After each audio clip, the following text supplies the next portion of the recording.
Hello everyone. So today we'll be discussing another topic on one slide a day, pathology essentials, and today's topic is a quite well-known topic, which is atherosclerosis.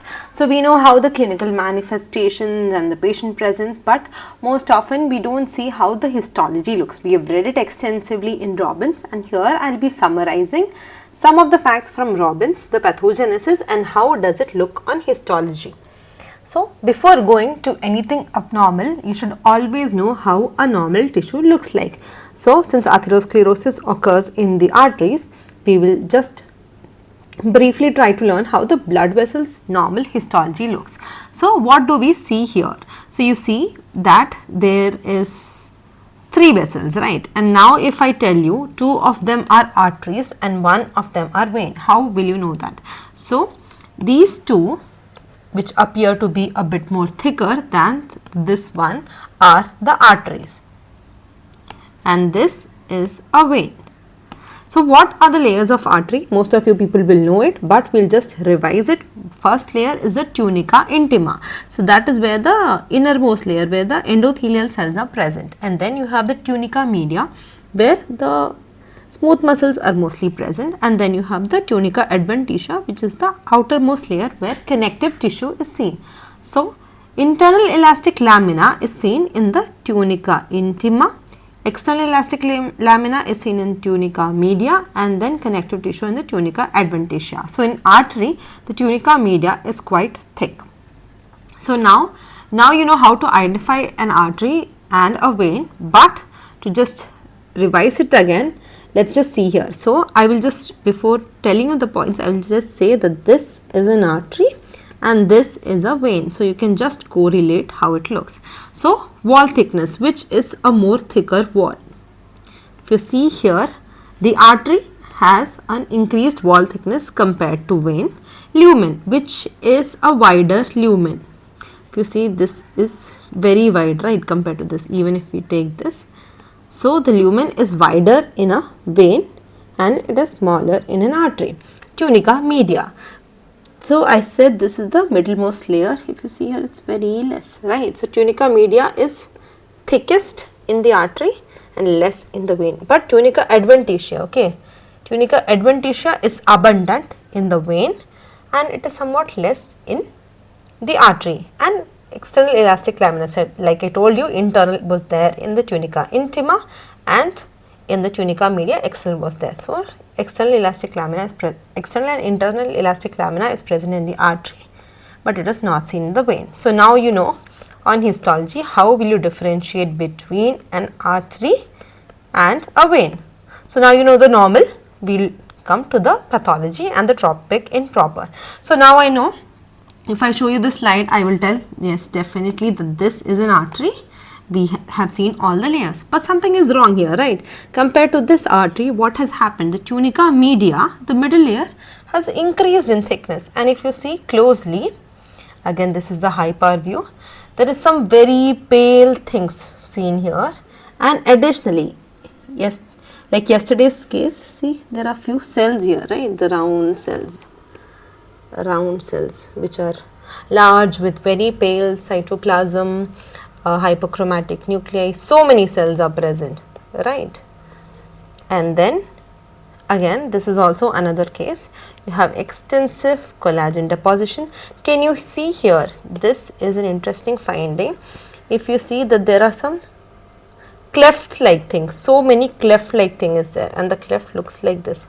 So, now please try to appreciate it here, so many are there. So, this is cholesterol cleft. So, what all are the findings that you saw here?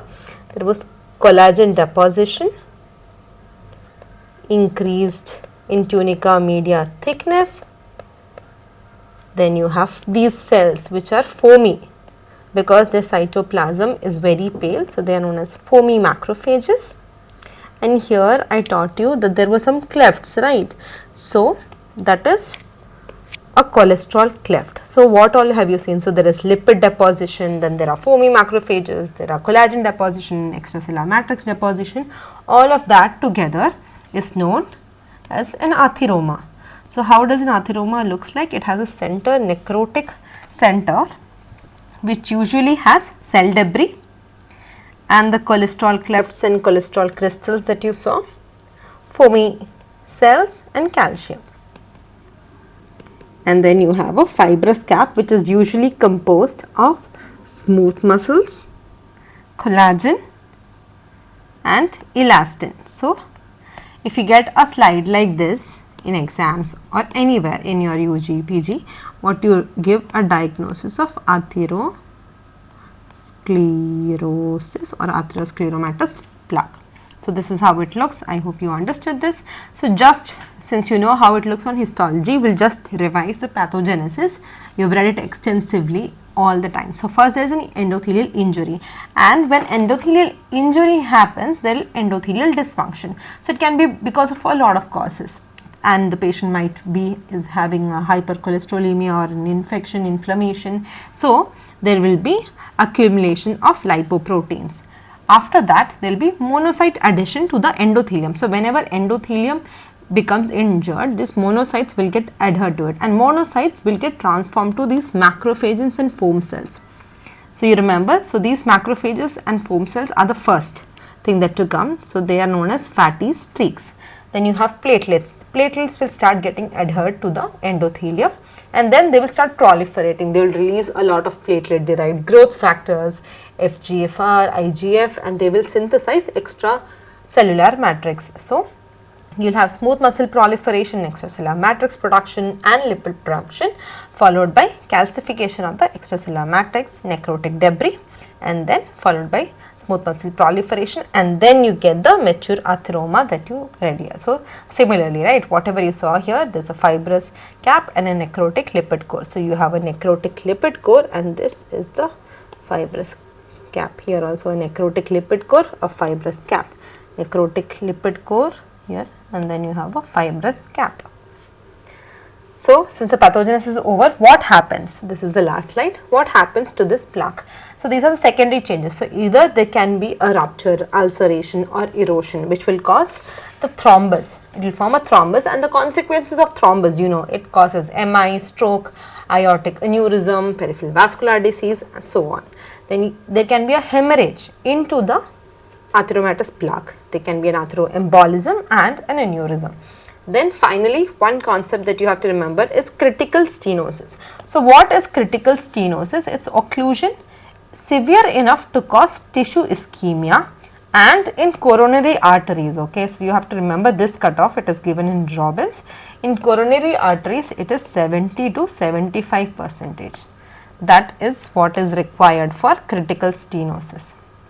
In coronary arteries, it varies in different arteries, but coronary is the most common. So, you just remember it.